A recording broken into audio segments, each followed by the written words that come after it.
All right, let's do it.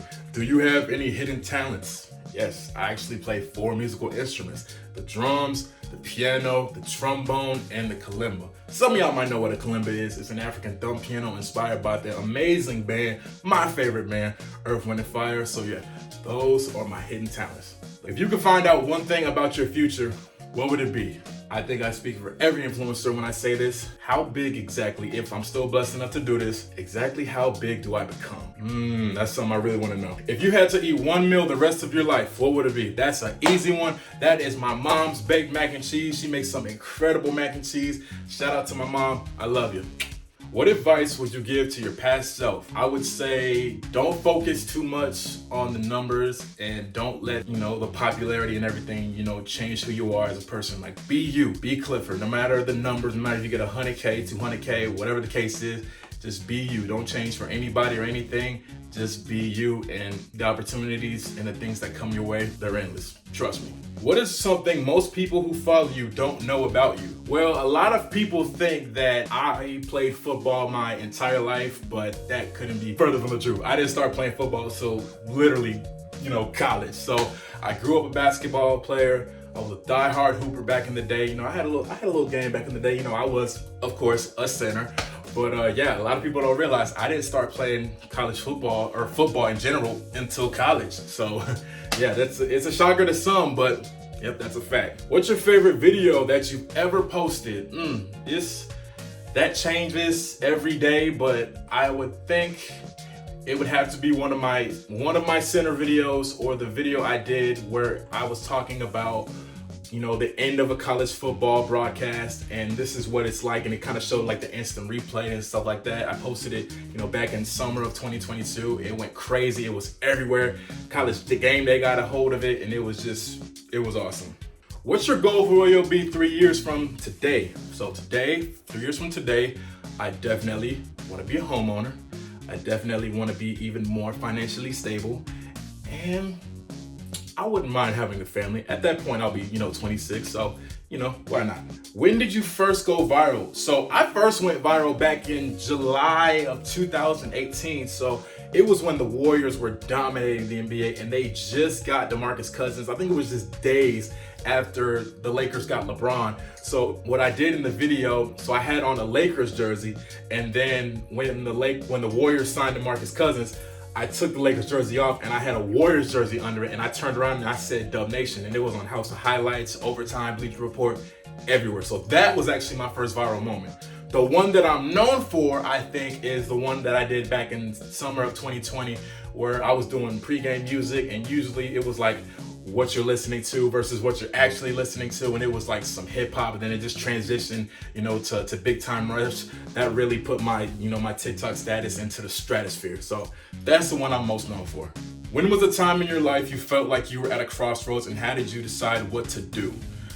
Man, honestly, pretty much the whole process of just walking on to the Gators, because, the first couple years of college, I was just a normal guy. I was going out, every weekend with my friends, and I had to really, set that aside to, really, reach my, my walk-on goal. So I definitely had to sacrifice a lot of time. A lot of friendships were gone after that, but it comes with the territory, and honestly, I wouldn't change it for a thing, because all my friends that I'm cool with now, they're the ones that want my best interest in mind. So I would definitely say that was probably the biggest crossroads, just sacrificing a lot of college time just to be able to, achieve that dream of putting on that Gator script helmet and just, walk out that tunnel in the swamp. So that was definitely a crossroad. Who were the first creators you followed on social media? There were two, and I still love them to this day.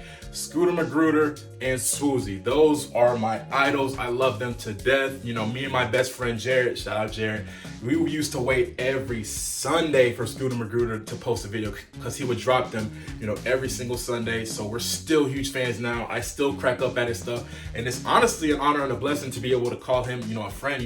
We met a couple times back in Florida, and even in Orlando.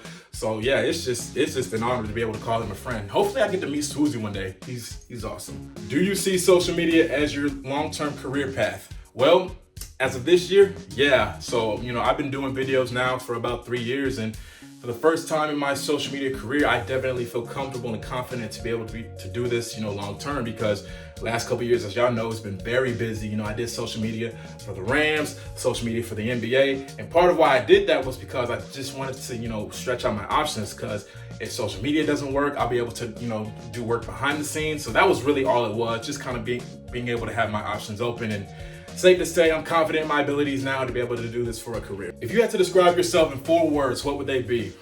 Outgoing, charismatic, a giant bear, and I would say humble. I think humble is probably the biggest one out of all of them. No matter how many accolades or honors I get in this social media stuff, it's just honestly such an honor and so humbling. Anytime kids walk by or they stop me to take a picture and things like that is just like the most heartwarming thing.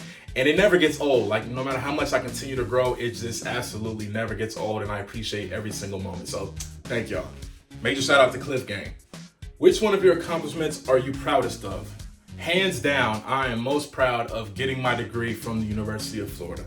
So growing up, I was a diehard Gator fan. My dad went to Florida, aunts, uncles, cousins, bigger than, joining the football team and all that stuff. Getting my degree and graduating in August of 2021 from the University of Florida, that is hands down, the biggest accomplishment that I'm proud of, for sure. Which people or accounts are your favorite to follow on social media?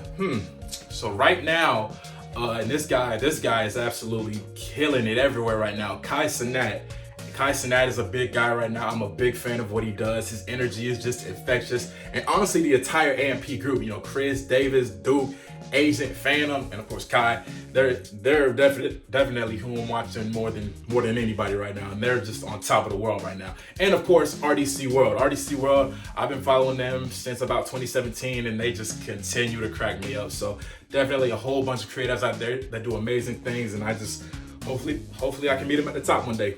So who are your role models? My role model growing up, ironically that I started playing football in college, but my role model growing up, not even being biased, my role model growing up was Tim Tebow. I mean, I still love everything about him, the way he carries himself, the way he carried himself on and off the field, and just his character is something that I strive to be. And so he might not remember this, no care. But yeah, so I remember we had a workout my senior year, and he just came in, and I I couldn't focus. Like, I saw him walk in, and I was just like just the emotions were just running. And so we actually had this thing at the end of workouts where we were just, throwing the pigskin, and he threw like a 30-yard dart to me in the end zone. And that was that was a special moment for me, because it was like, I don't think he understands how much, he means and still means to me now, as a person, as an athlete, ambassador, a talent on television. Like, he is at the top of that list. Like, Tim Tebow, I aspire to be him, every day. Tim Tebow, if you're watching this, man, I love you, dog. And hey, we're both Gators, you know what I'm saying? So go Gators, but I appreciate you, man. You are the GOAT. And that is a wrap. Famous birthdays. Thank you so much. I'm Clifford Taylor, and hey, I'm out of here. Peace.